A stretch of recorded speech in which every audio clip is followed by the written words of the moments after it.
Hello folks, Dick Fairburn here. You know, one of my earliest videos, and still my biggest viewed video, was on pistols for bear defense.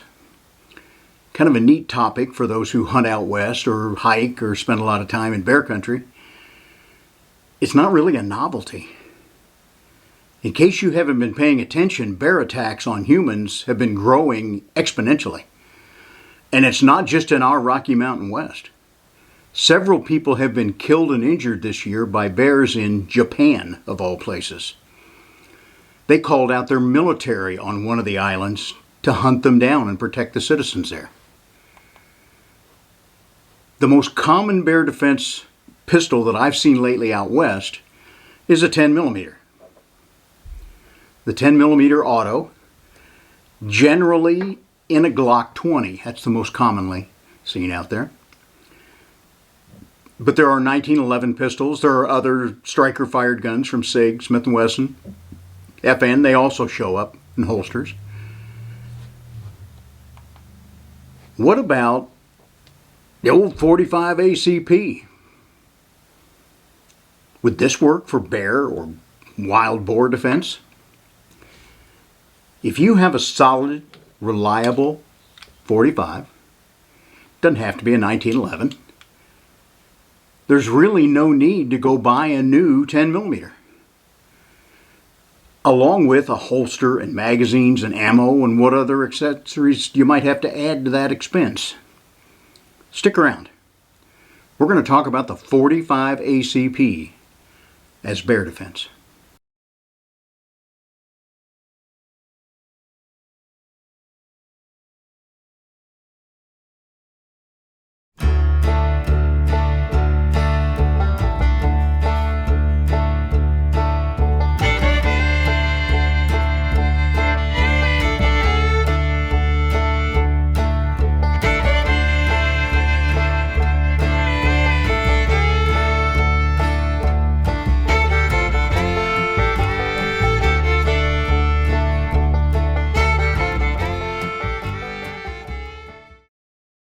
I want to announce to you that both versions of my book, Building a Better Gunfighter, are available now on Amazon.com. There's a Kindle book version of this for $9.95. There's the paperback copy for $19.95. Of course, sales tax is going to be added to both of those. Just search for Building a Better Gunfighter. Now, the 10mm auto cartridge was the brainchild of none other than Jeff Cooper. He was looking for a more powerful cartridge than the old .45 ACP for both self-defense and hunting. And in one of his books called Cooper on Handguns, he said that he thought the ideal minimum hunting load for a handgun would be 40 caliber, 200 grain bullet at 1,000 feet per second. Well, the 10mm beat that. The original normal load was 40 caliber, 10mm, 200 grain bullet, but 1,200 feet per second. And now we see bullets up to 220 or 230 grains for the 10mm. Now both Glock and Colt quickly started making 10mm after that original Bren 10 idea that Cooper backed. That died off for several reasons. But the 10mm cartridge took off for a while. Then it all but died because of the FBI's foolish attempt to make it their duty sidearm. And they did it in one of the biggest, heaviest semi-auto pistols that Smith & Wesson ever made. Plus, even then, in that heavy pistol, which was tough for plainclothes agents to carry, the recoil was a pretty substantial factor for them. So they downloaded it. And then next thing you know, we had a whole new cartridge come out, the .40 Smith & Wesson, which duplicated the ballistics of that 10mm light, but it would fit in a smaller 9mm size pistol. The 10 just about died. And then a few decades later, it makes a rebirth. And it makes a rebirth as a pistol for backcountry self-defense.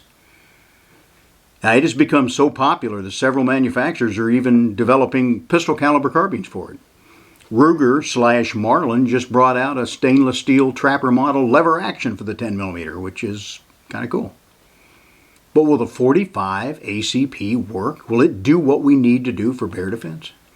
Well, let's look at the power.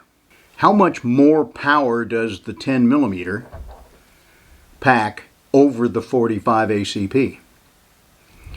The original 45 load was a 230 grain full metal jacket at about 835 feet per second. If you believe in kinetic energy as a measure of killing power, and I don't believe in that, but a lot of people do, that 45 carries about 355 foot-pounds of kinetic energy. The original Norma 10mm load, 200 grain at 1200 feet per second, ups that to about 640 foot-pounds.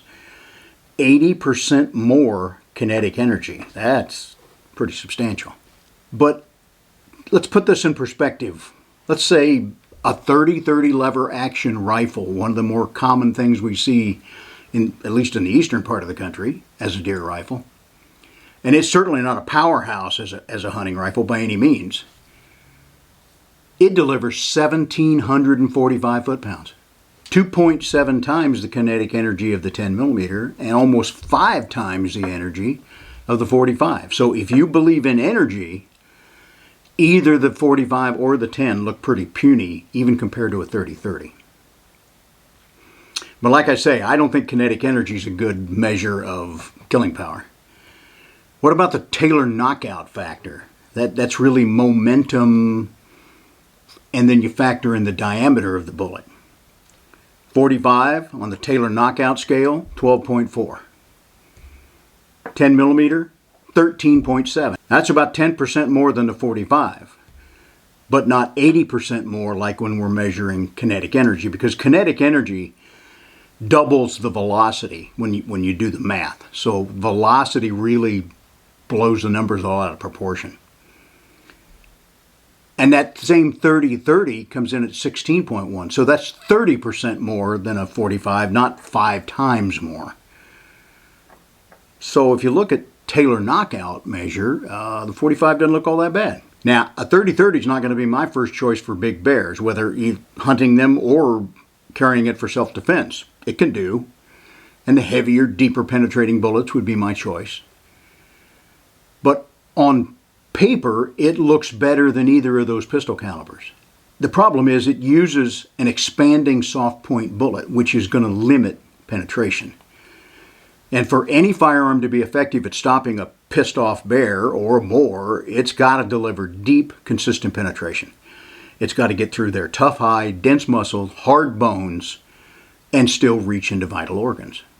Now, the proper bullet for bear and boar defense with a pistol, with a 10 or a 45, is not a conventional full metal jacket. I'm going to show you a picture here. If you look at the base of a full metal jacket 45 bullet, it looks like the jacket is huge, over 60 thousandths thick. That's because the base of the jacket is folded over. So you're looking at the side of it, not the thickness. When I section the nose of this, you can see that the nose of this thing is just, it's less than 30 thousandths, less than half of that. So it's a rather thin copper jacket. It has a soft lead core, and these bullets can rivet. They can actually expand and mushroom when they hit hard bone. I've tested the 45s against soft police body armor, Kevlar armor. They will not penetrate it, and they will rivet out and expand pretty heavily on that. And that's a full metal, that's a jacketed bullet. What I'm finding, I sectioned another full metal jacket from factory ammo, and what I found was it was not a full metal jacket. It's a total metal jacket, which means it's plated.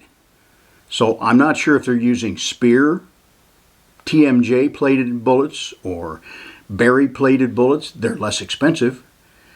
That's even softer copper than a conventional jacket, and generally a softer lead core. Now on black bears, that's okay. Eastman Outdoors has got a video. A guy was elk hunting with archery, killed a good elk, was packing the meat out on his back, and he heard a noise behind him. It was a black bear coming at him full bore charge. He had a Springfield Armory XDS, little small 45 loaded with full metal jackets. He got off one lucky shot, punched this charging black bear right between the eyes. It easily penetrated the skull, took out the brain, stopped the bear right on the spot. Well, and he said that spot was like 3 feet from him when it finally came to rest.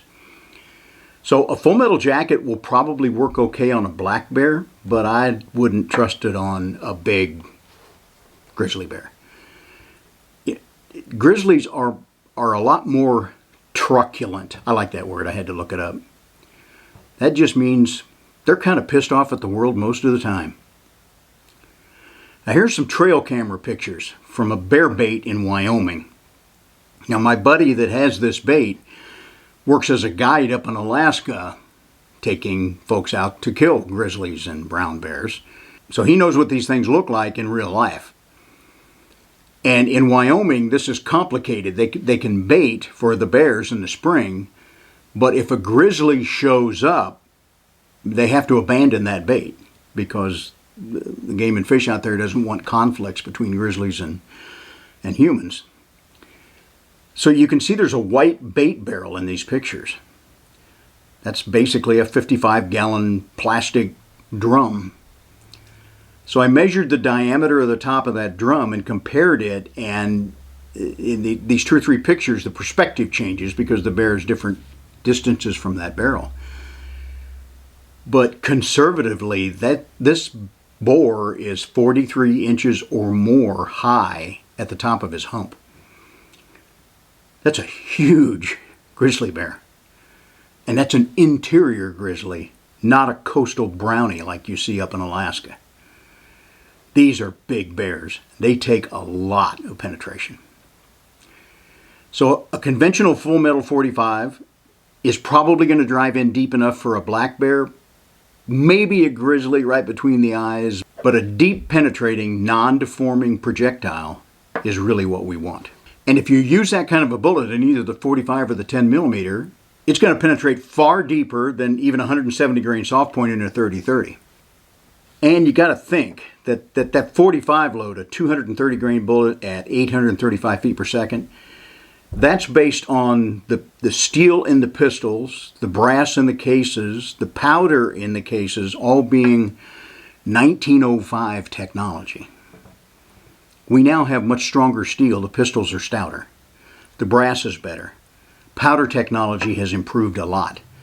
So we can pump that power up considerably in today's 45 ACP loads.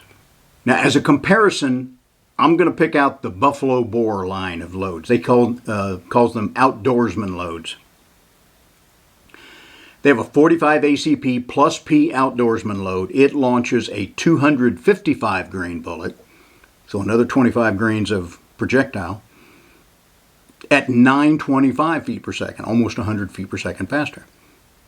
That gives us a TKO of 15.2, which is essentially identical to the Buffalo Bore 10 millimeter outdoorsman load, which is a 220 grain flat nose at 1200 feet per second. And where I go in Wyoming, that Buffalo Bore 10 millimeter is the most popular bear load I see guys carrying out there. That Taylor knockout measurement of bear loads for the 10 and 45 plus P are identical. And that hard cast flat nose bullet is going to give deep, straight line penetration. The 10 millimeter is smaller diameter, higher sectional density, so it's probably going to go in a little bit deeper. But the 45 is going to make a bigger hole. Which is better? I think the point is either one can work. Now, any good 45 handgun nowadays will handle plus P45 loads just fine. So you can use that 255 grain bullet. They're just as strong as a 10 millimeter. Here's a 1911 steel frame 10 millimeter, just as strong. So I think the 45 ACP with the right loads will do just as good as a 10 millimeter. You don't really need to go buy a new pistol and set up for a new caliber. Right about now, a bunch of the commenters are putting their fingers to the keyboard to tell me how a 45 plus P load is strictly for wimps, because they shoot the 45 Super out of their pistols. That's another 100 to 150 feet per second over 45 plus P loads. 45 Super is essentially the same case dimensionally, but it's a little bit different internally, so it's stronger over the feed ramp. It can take higher pressures. Or let's go another step. The 460 Roland lovers are poo-pooing even the 45 Super. You know, as far as they're concerned, that's strictly for pussies. The Roland will start a 255 grain lead flat nose bullet. Buffalo Bore makes them too. At 1,300 feet per second. That's almost 400 feet per second faster than the 45 ACP plus P. You're getting into 44 Magnum territory here. What you're getting for that is more kinetic energy, which I don't think matters that much, and you're getting more recoil. 45 Super is going to give you about 20% more recoil than that 45 plus P. And the Roland, depending on the loads, you're going to go 30% to maybe 40% more recoil. Partially mitigated by the fact that Rolands are supposed to be built with a mandatory muzzle brake to lessen the stress of the pistol itself. Now the recoil of a Buffalo Bore 10 millimeter wide flat nose is right about halfway in between a 45 plus P and a 45 Super. So I think most folks can handle the recoil up to a 45 Super, 10 millimeter 45 plus P just fine. The Roland is in a class of its own. And this is me talking from theory because I've never handled a Roland. I'm sure a lot of people can handle them effectively, but at the added cost of the weapon build, as well as the much higher cost of the ammo, I'm not sure it's worth it. And something that I've learned in ballistic testing is that higher velocity does not necessarily mean deeper penetration. Sometimes that energy is blown out sideways from those flat nose bullets, and sometimes increasing the velocity will actually decrease the penetration. Now in that first video I did, I promoted the idea of choosing a semi-automatic pistol for bear defense, using a caliber you could control in rapid fire. Precision over power. Now many outdoorsmen still prefer heavy caliber revolvers, from the 44 Magnum up to the 500 Smith & Wesson. Now these hand cannons certainly deliver more on-target energy, but they also limit how many rounds you have available and how many rounds you can launch in a few seconds. Now if you make that one magic hit like the guy from Eastman's who put a round right in the forehead of that black bear, then one round's going to be enough.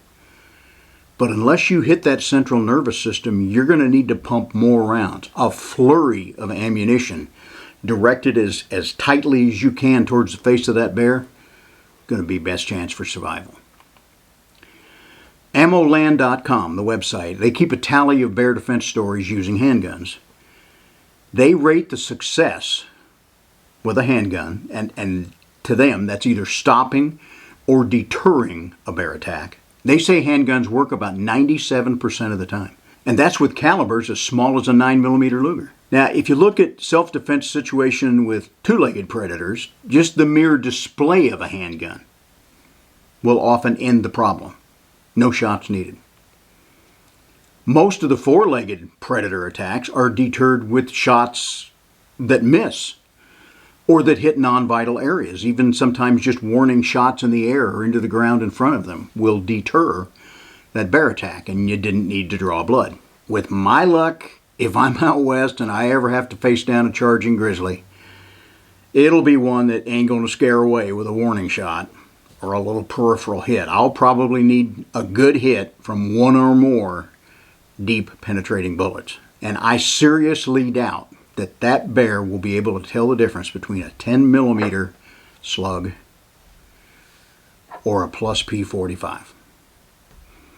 I think either one will do the job if I do my job and put them in the right place. Folks, if you think these videos are worthwhile, I ask you to subscribe, like, share it around to your friends. Resubscribe if you need to, because sometimes YouTube knocks people off.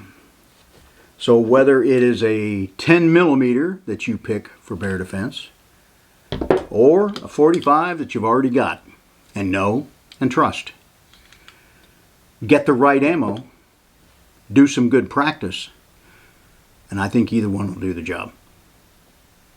Y'all be safe out there. Okay, we got them both here now. You ready? Bud got one. Ginger got one.